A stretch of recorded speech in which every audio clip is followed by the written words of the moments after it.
berhari-hari yang mana, bukan berhari tu, bulan. Berapa perasaan dah dapat drone? Woo! Saya dah idam lama sebenarnya.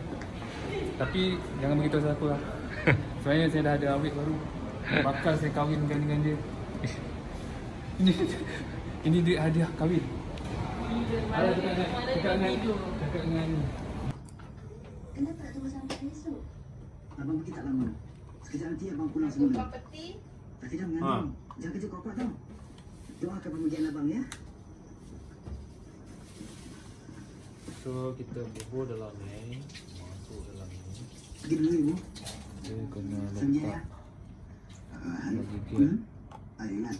Biar ayah hantarkan kau ke markas tentera yang dekatan. Nah, mari. Juga boleh tengok iceberg ni abang. On ni dulu. 15 anggota. Utusan Kan? 11 Melayu Raja Wow. akan Itu menyusahkan yang ni. musuh di dalam kawasan tanggungjawab. Kan? Penyelaksanaan rancangan Alamak.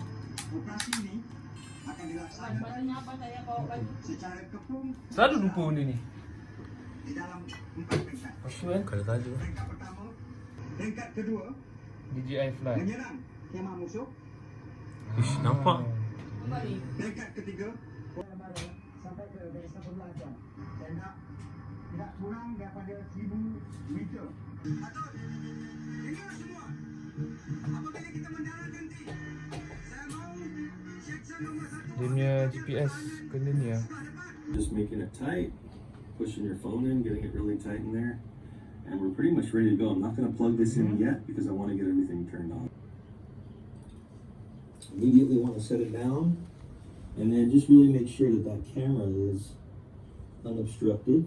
You'll see how it just kind of turned and is going through its check process. That should be ready to go now. -1 is Okay.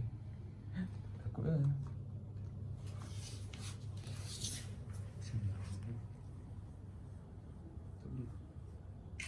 Ini gambar, lupa lah.